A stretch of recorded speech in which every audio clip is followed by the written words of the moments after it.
Bueno, estamos de regreso en el rumbo de la tarde por la 98.5 FM. Me dejan dar unos picaditos rápidos.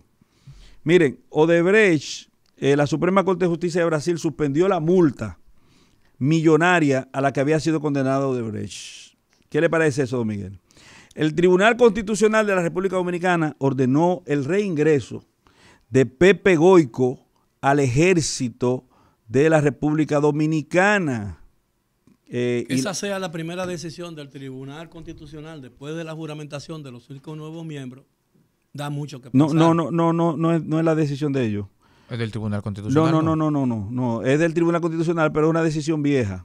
O sea, como yo le decía a ustedes, lo que temía que iba a ocurrir, que ya las personas que salieron del Tribunal Constitucional dejaron ahí unas sentencias presuntamente firmadas que todavía no habían sido publicadas y recientemente por el cúmulo de trabajo han estado saliendo al aire, pero no es... Bueno, pero ellos deben aclarar eso, porque en la opinión de la gente eso ha caído como una piedra.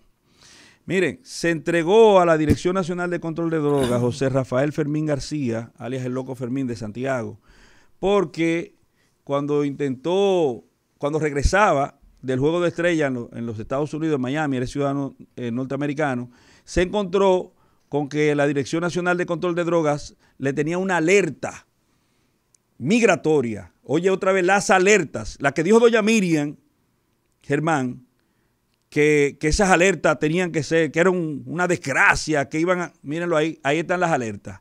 Él se entregó porque él dijo, ven acá, pero si usted metió una alerta por algo, y eso, que la ley 1/2024 no ha entrado en vigencia. Porque está en periodo de vacaciones todavía. No, ella está en vigencia. Lo que digo yo que no sabemos todavía a quién le van a dar. Miren, John Raymond Durán Villar es el hombre que se estrelló en el Palacio Nacional hoy, en la puerta. No, anoche, creo. Anoche, sí. En la puerta de la Avenida México, del Palacio Nacional. Y se salvó a Chepita porque él dijo que un impulso o instrucción divina lo llevaron a cometer el hecho. Ese jovencito estuvo a punto de saber lo que significa el populismo penal, que todavía no se descarta, porque el Ministerio Público les encantan estos procesos para incoar acciones por presunto acto de violación a la ley de terrorismo, que es la misma ley de lavado de activos. Entonces, el senador del PRM, un senador del PRM, dice que a Abinader no le importa a la gente, sino el poder, que lo importante no es la gente, es la retención del poder. ¿Verdad o mentira? Dice... Eso lo dijo... Pedro Catrén. Pedro Catrén, senador la verdad, del PRM pero la verdad que aquí hay gente, aquí hay gente que lo que debían estar haciendo es limpiando botas en un parque. Y esas son la gente que nosotros tenemos como representantes. Porque qué vergonzoso ejemplo es ese. Oye, la gente no importa. Lo que importa es la retención del poder. Oye, eso recuerda como una especie de Maquiavelo o de las 48 leyes del poder. Bueno, ese libro, el último. Robert Greene. Porque el de Maquiavelo es un libro lleno de enseñanza. Pero el último de las 48 leyes del poder, eso es un asunto, bueno. Un niño de 7 años perdió la vida tras recibir un machetazo de su padre cuando sostenían una discusión. ¿Y qué discusión puede tener un niño de 7 años que llevara a su padre a cegarle la vida con un machetazo? Señores, pero ¿y en qué sociedad que estamos viviendo? Con un cocotazo hubiese sido suficiente. O con nada. No, con un cocotazo, porque a veces yo creo que aquí uno de los problemas que ha estado sufriendo la sociedad dominicana es que aquí se satanizó las clásicas nalgadas que existían en una época en que se imponía el respeto a normas, a los mayores y todo eso. Ahora tú le hablas duro a un niño y él coge un teléfono y el padre puede ir hasta preso. Y orondos, para pasar a Dalton y su tema, orondos van los candidatos del Partido Revolucionario Moderno con 5 hojas de zinc para resolver el problema a la gente. 5 hojas de zinc. Señores, yo he dicho y redicho, aquí hay una sola forma de que Abinader gane. Y es muy simple. ¿Sabe cuál es? No que él gane, sino que los otros pierdan. Porque razones para el cambio del cambio hay más que suficientes. Como dice Alfredo de la Cruz, ¿tú quieres apagones? Vota por Abinader. ¿Tú quieres alto costo de la vida? Vota por Abinader. ¿Tú quieres inseguridad? ¿Tú quieres inseguridad? Bueno, a propósito de inseguridad, atención, Mao, ¿tuviste el espectáculo? ¿Tuviste el espectáculo? Pero eso no fue de partidario de otro partido. No. El PRM marchando con pistola y cosas. El PRM, que es el Partido Neotrujillista Dominicano. El PRM, don Miguel. Mao Valverde. Ahí no fue Gracio Peña Gómez. Sí. Sí, la Loma del Flaco. Bueno, adelante, Dalton Herrera.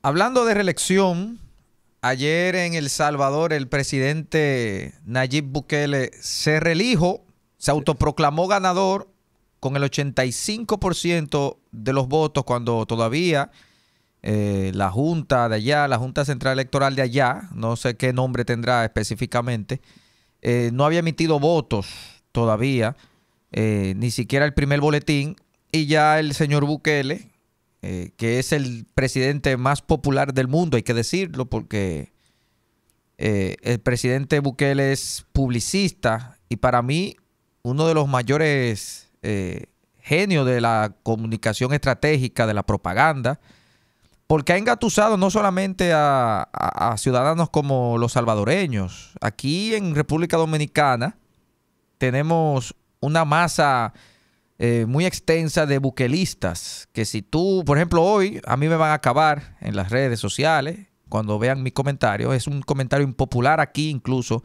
en República Dominicana, que hay una masa de bukelistas que aprueban todas las medidas que se ejecutan, o por lo menos las medidas que ellos leen o escuchan desde la misma propaganda de Bukele. Porque, señores, ¿qué es lo que es Bukele? Bukele surge del FMNL, del partido de izquierda salvadoreño. Era o es hijo de empresarios muy pudientes en El Salvador. De hecho, sus hermanos son asesores de él en la presidencia.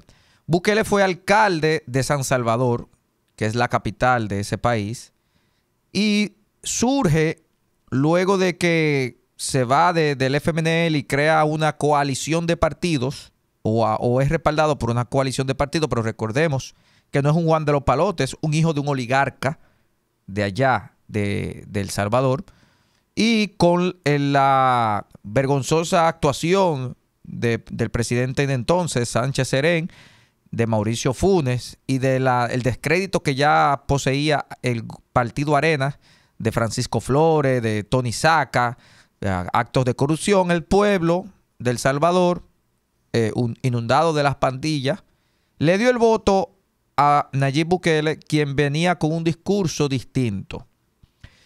Nayib Bukele se ha amparado y pueden ver su actuación en Netflix. Hay un documental llamado El Manual del Dictador, que te dice los pasos que hace un dictador para acumular el poder poco a poco, porque la gente cree que el dictador es alguien impopular, todo lo contrario. Cuando un dictador consolida su poder es porque tiene aprobación de la mayoría del pueblo, porque el pueblo se lo permite o porque el pueblo se deja seducir desde el principio, y cuando la noche se vuelve más oscura es que se dan cuenta del error que cometieron. Pasó con Cuba, que hasta Tres Patines le dedicó una canción a Fidel Castro llamándolo Libertador. Pasó con Venezuela, Hugo Chávez. Pasó con Ortega. Ha pasado también con Pinochet, con todos los dictadores de izquierda a derecha. Dictadura es dictadura. Entonces Nayib Bukele primero le dio un zarpazo al Congreso Nacional, entrando con militares, sentándose en la silla del presidente del Congreso y rezando un Padre Nuestro con un militar atrás. Es una escena hasta teatral. Luego le da un zarpazo al Tribunal Supremo de Justicia, coloca a sus jueces Y le da una interpretación a la Constitución. Allá no existe la reelección. No existe, está en la Carta Magna, no existe. Pero él, junto a sus jueces, le dio una interpretación agarrada por los moños de una regulación, de una de esas leyes, y se presentó. Y, señores, ganó con un 85%, con más de un 85%. Uno ni siquiera en su casa tiene el 85% de sus familiares de aprobación. Entonces, alguien miente cuando dice que el pueblo entero, dígase hasta los hijos de los pandilleros, las madres de los pandilleros votaron por él. Porque hasta ellos tuvieron que votar por él para que él sacara más de un 85% y que se redujera los partidos Arena y el partido FMNL en una bisagra de un 1% y un 2%. Yo creo que ya podemos llamarle dictador a Nayib Bukele. Primero porque con esta reelección, su primer paso, y está clarísimo, es modificar la Constitución con todo el poder que tiene para ya legitimar una reelección indefinida. De hecho, un periodista de Univisión inteligentemente aprovechó la rueda de prensa que él dio, le hizo la pregunta y él se molestó. Es un indicio ya de que quedó al descubierto. El periodista hizo su trabajo y salió molesto con la prensa. Entonces, veo aquí a dominicanos que se espantan con la ley del DNI con toda justificación, porque es una ley que, lo hemos dicho ya hasta el cansancio, dictatorial, pero aprueban que en El Salvador haya un estado de excepción desde el 2022, donde se puede detener a una persona sin juicio, sin juez, sin nada, simplemente por sospecha de ser aliado a las pandillas o de ser pandillero, solo porque tiene un tatuaje. Y segundo, se extiende el día o el tiempo de prisión hasta que se averigüe el caso.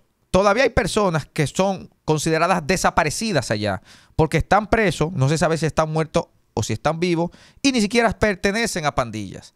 Y la justificación de Bukele es que antes el mundo no estaba atento a El Salvador. Sí, lo que pasa es que no es así que se hacen las cosas. Ya hemos visto a Bukele. Cuando Benito Mussolini subió al poder, acabó con la mafia. Cuando Fidel Castro subió al poder, acabó con la mafia que estaba ahí, de la mafia neoyorquina italiana que estaba ahí.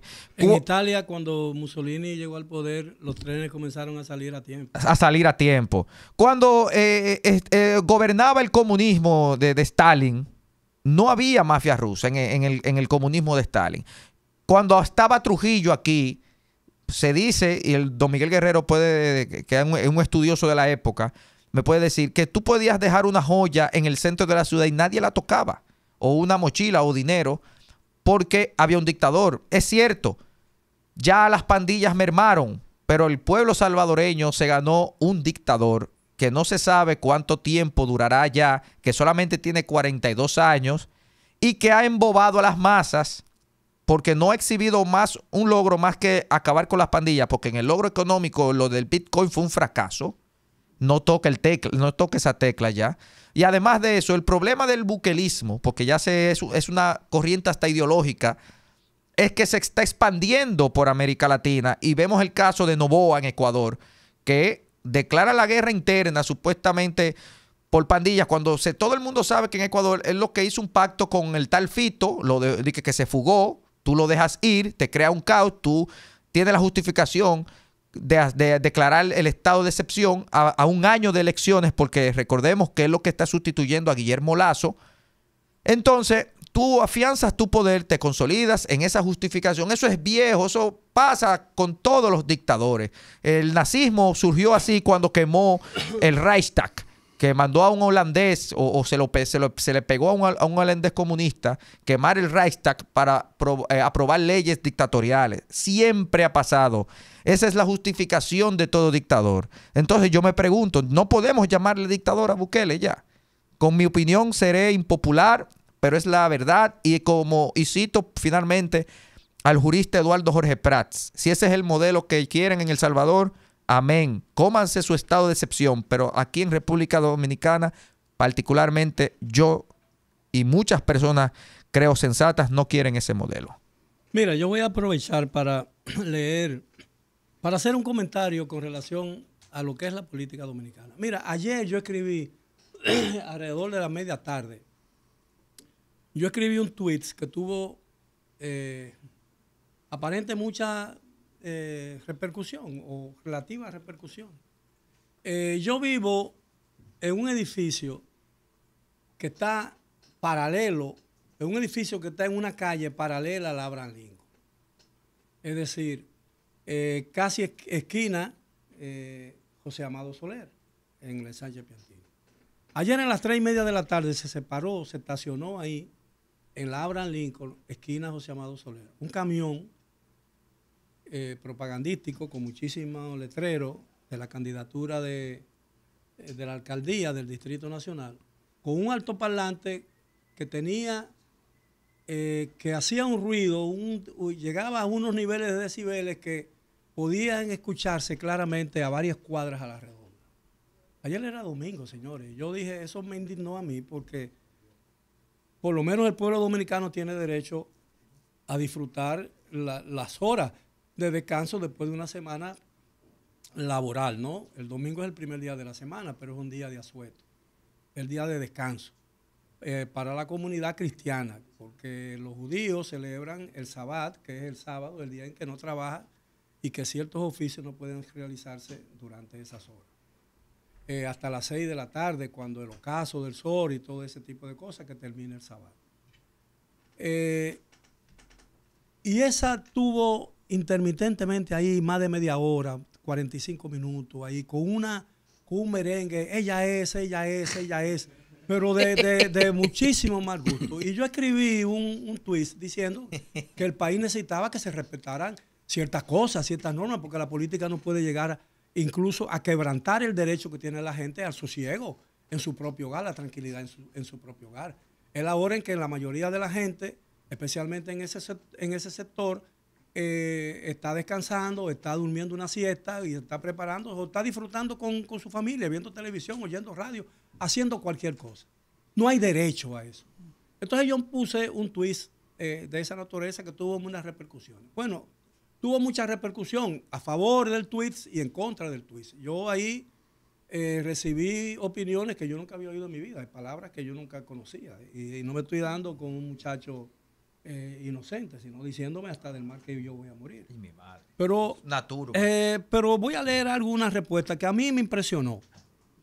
Que dice un señor llamado Alberto Ramos, que tiene bastante incidencia en los tweets. Yo veo algunos tweets de él y se ve que es una persona muy inteligente, que es una persona también muy educada.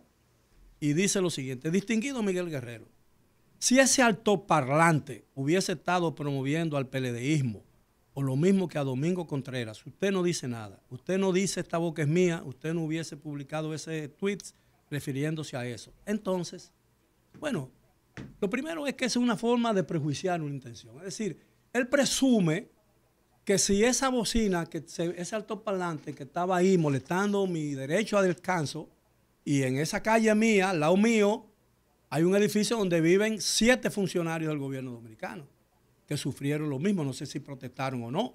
Ahí vive la vicepresidenta, vive el director de SENASA, creo que vive el secretario de la presidencia, vive Hugo Vera, vive Roberto Salcedo y vive muchos otros funcionarios en la cuadra donde yo vivo. Y vive en mi mismo edificio el secretario, el ministro de Agricultura, mi buen amigo, Limber Cruz. Entonces yo digo, ¿qué le hace pensar a esa persona que yo protesté porque me quebraron el derecho mío al pensamiento, a mi descanso y al de mi familia, solamente porque lo hacía una persona en que posiblemente yo no voy a votar? Otro me dijo, vete tranquilo, vota por quien tú quieras, vota por tu PLD. Me dijo otro, mucho más inteligente, que yo voy a votar por Carolina Mejía. Y yo digo, bueno, pero hemos llegado al punto de permitir y legalizar y autorizar con el silencio el derecho que asuma una candidatura política para perturbar la tranquilidad del pueblo dominicano. Hasta eso hemos llegado. Hasta eso hemos llegado. Es decir, usted permitiría que el candidato, por ejemplo, la candidatura de Abel Martínez, pusiera un altoparlante frente a su casa en una hora de descanso porque usted es PLDista, ¿usted lo permitiría? ¿Usted permitiría que se hicieran la gente seguidores de la candidatura del presidente Abinader solo porque usted fuera PRMista? No, por Dios. No podemos llegar a esos extremos.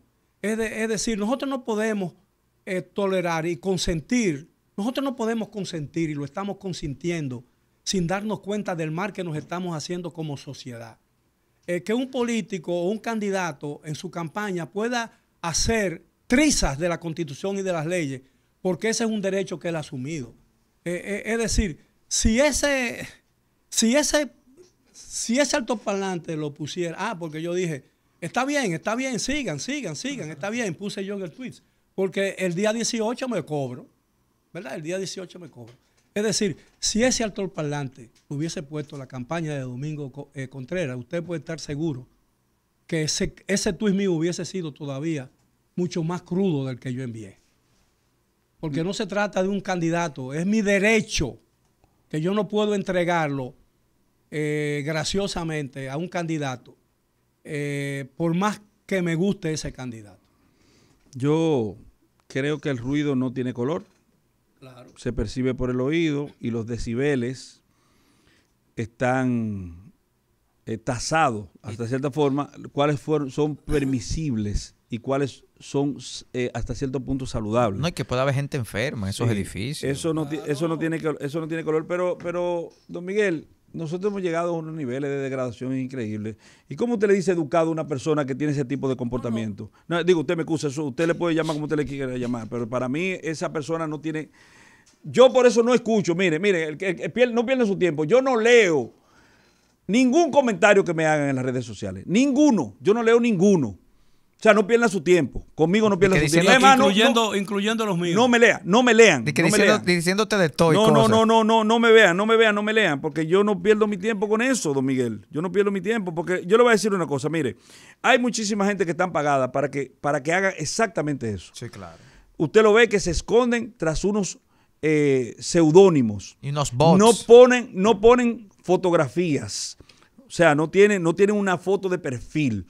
Esas personas están de forma irresponsable tirando la piedra sin siquiera mostrar mano. Entonces, ¿para qué usted va a perder su tiempo leyendo a esas personas? Y yo no creo que eso sea una forma de mostrar educación, porque ese señor lo único que hizo fue tratar de desherirlo a usted, y yo creo que el que resultó puesto en su lugar fue él, porque obviamente es una persona que no tiene el más mínimo nivel educativo, sobre todo, para... Sí, pero yo no le di importancia al comentario Don Miguel, sobre mí. Yo lo que estoy diciendo, tranquilo. Yo lo que estoy diciendo es que cómo hemos llegado al nivel de degradación de la política dominicana cuando personas inteligentes pueden ser capaces de ceder su espacio, su derecho incluso a la tranquilidad hogareña y hacerse oídos sordos frente a una violación de ese derecho, a la misma puerta o en el patio de tu casa. Don Miguel, es decir, pero usted dijo transgresión a la norma,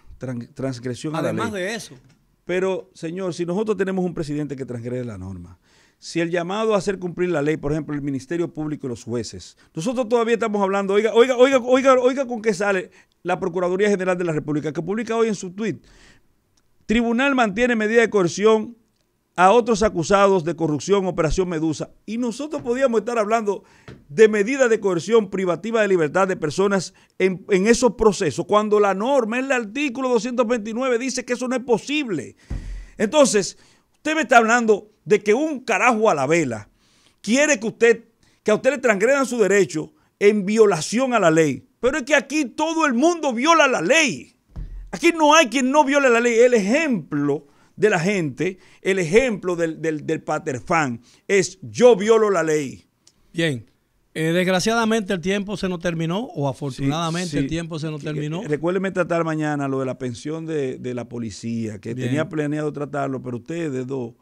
No, es que tú insististe en un tema que ya había abordado. Se metieron en la reelección. Profusamente. Ha sido todo por hoy. Gracias por su atención. Los esperamos mañana como de costumbre, a la hora de siempre, que son las 4 de la tarde. Hasta entonces.